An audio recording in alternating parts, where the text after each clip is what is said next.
Nanti kalau ASI aku dipompa, pas anak aku mau nanti ASInya habis gitu. Kadang-kadang tuh bingung gitu sebagai ibu baru ya, kadang tuh galau kayak gitu. Karena aku juga merasakannya, meskipun aku tahu teorinya bahwa ketika ASI itu sering dikeluarkan maka produksinya.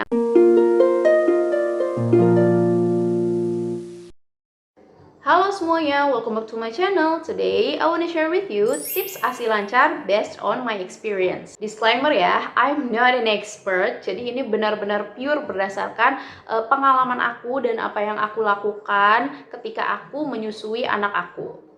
Cerita sedikit ya, jadi awal aku menyusui anak aku itu setelah aku melahirkan. Jadi saat itu setelah melahirkan sebetulnya ASI aku tuh tidak langsung keluar ya, jadi nggak langsung keluar, tapi tetap distimulasi gitu loh sama anak aku gitu ya.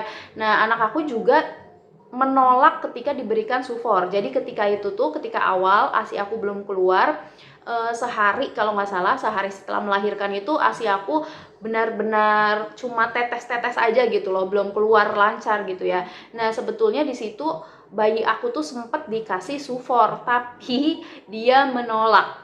Jadi kayak dia nggak bisa pakai dotnya gitu loh, jadi kayak didorong-dorong, malah dotnya itu didorong-dorong pakai lidahnya dia, ya dia nggak bisa gitu pakai dot.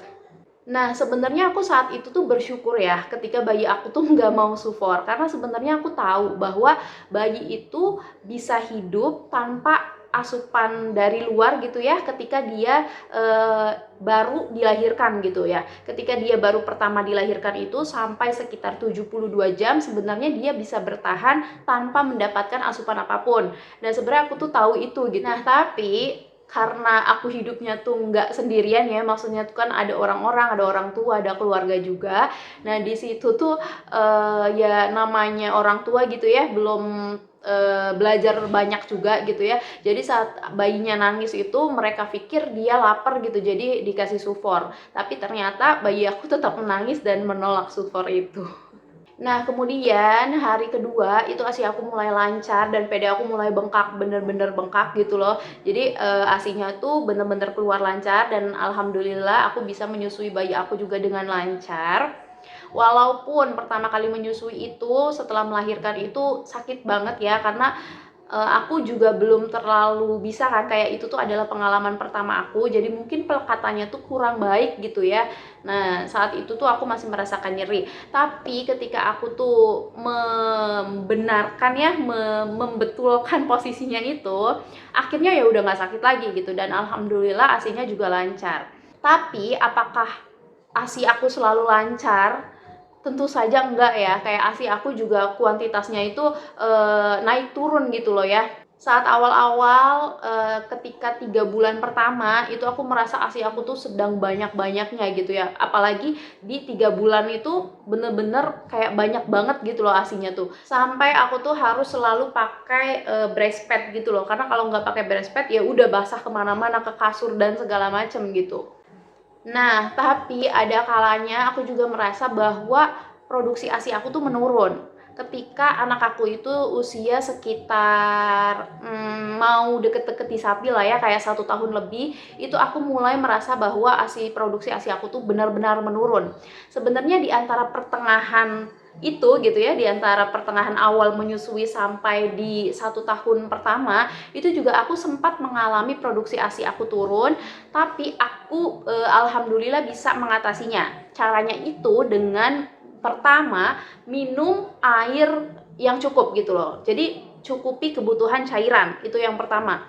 Dan ini benar-benar penting banget ya. Ini aku benar-benar merasakannya sendiri gitu loh, bahwa ketika ASI aku tuh kayak mulai seret nih gitu. Nah, terus aku minum air banyak, itu tuh langsung berasa kayak mengisi lagi si payudaranya tuh, kayak serasa langsung terisi sama ASI lagi gitu loh. Dan pastinya selain cairan juga ya, itu tuh asupan nutrisi kayak dari makanan gitu tuh, itu sangat-sangat penting banget karena itu juga mempengaruhi kualitas ASI kita. Nah, setelah kebutuhan cairan itu terpenuhi, tips kedua dari aku adalah jangan stres.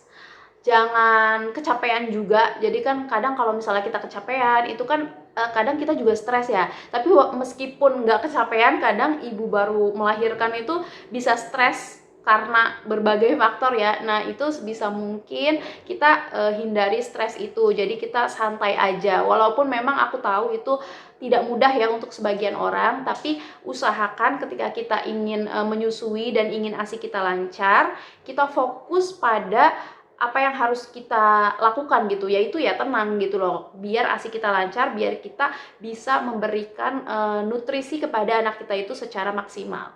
Nah, ini juga aku ngerasain banget ya ketika aku tuh ngerasa kayak capek banget gitu.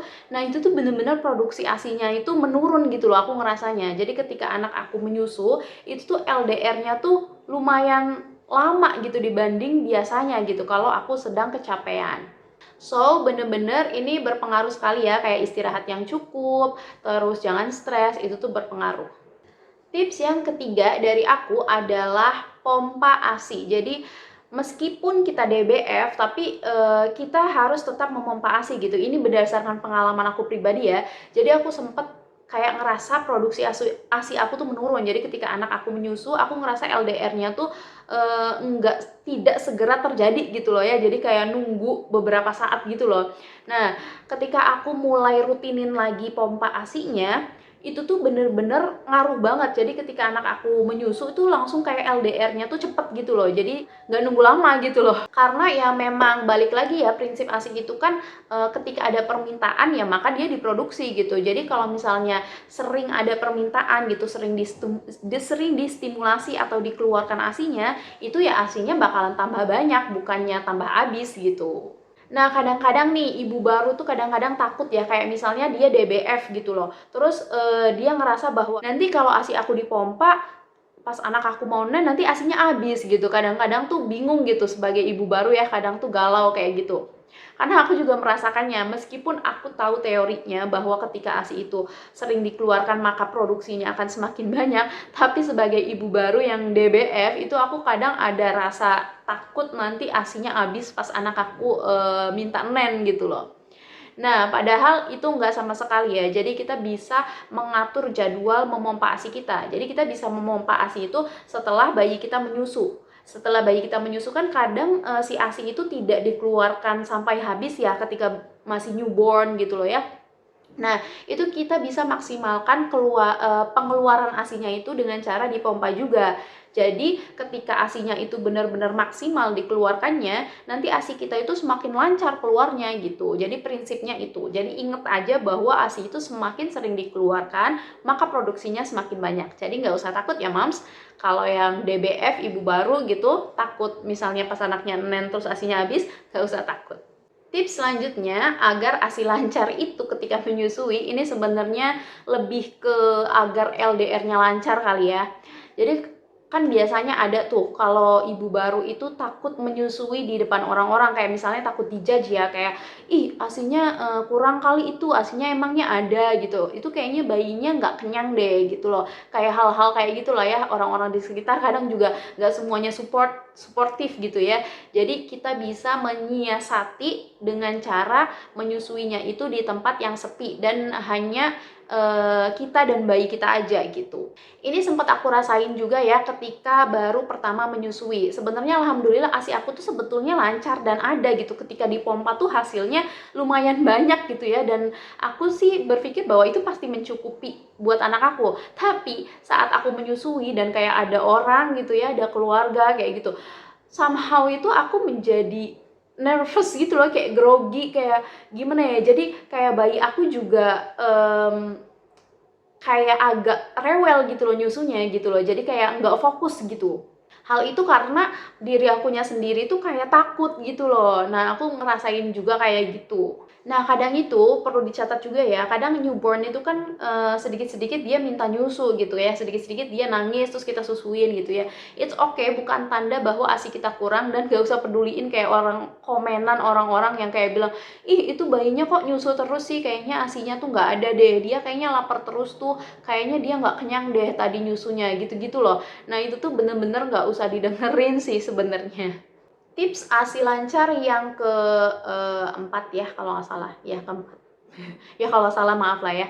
Nah, selanjutnya itu tips dari aku adalah bisa meminum ASI booster. Jadi aku sendiri juga minum ASI booster ya untuk memperlancar ASI.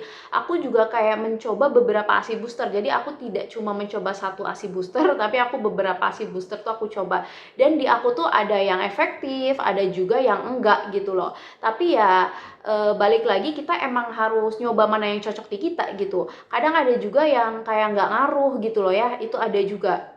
Terus jangan lupa juga minum vitamin tambahan ya, entah itu misalnya untuk kalsium gitu, agar tulang ibu tuh nggak kropos dini gitu ya, nggak osteoporosis dini gitu loh. Karena sebagai ibu tuh dan yang menyusui, itu tuh kita benar-benar nutrisi yang ada di dalam tubuh kita itu kita berikan ke anak kita gitu ya, meskipun nggak semuanya, tapi ketika asupan kita itu nggak bagus ya, tidak terlalu berkualitas, jadi nanti nutrisi yang ada di tubuh kita itu dipakai untuk ASI tersebut gitu loh. Jadi ya kita yang punya tubuhnya itu nutrisinya jadi tidak tercukupi gitu, ngerti kan ya?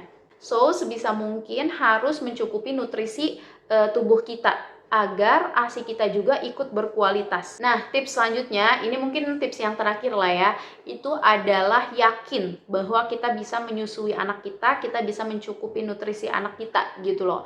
Jadi, kalau misalnya dari awal kita berniat untuk DBF, ya udah kita yakin bahwa kita bisa melakukannya, bahwa kita bisa memberikan ASI kepada anak kita cukup ASInya, itu kita harus yakin. Karena kalau misalnya nggak yakin, ketika ada distraksi sedikit ya, misalnya dari luar, kayaknya ASInya dikit tuh, misalnya ada orang lain yang bilang, itu kita bakal berpikir, iya kali ya, ya udah deh tambahin aja sufor. Nah gitu. Jadi yang pertama, ketika kita pengen ASI kita lancar dan bayi kita itu cukup minum ASInya, ya kita harus yakin bahwa memang ASI kita cukup, kita bisa memberikan ASI kepada bayi kita gitu loh. Nah, tips tambahan ya, ketika misalnya sedang menyusui, itu misalnya merasa bahwa LDR-nya ini sulit terjadi gitu ya. Nah, kita bisa sambil menyusui itu sambil pejamkan mata.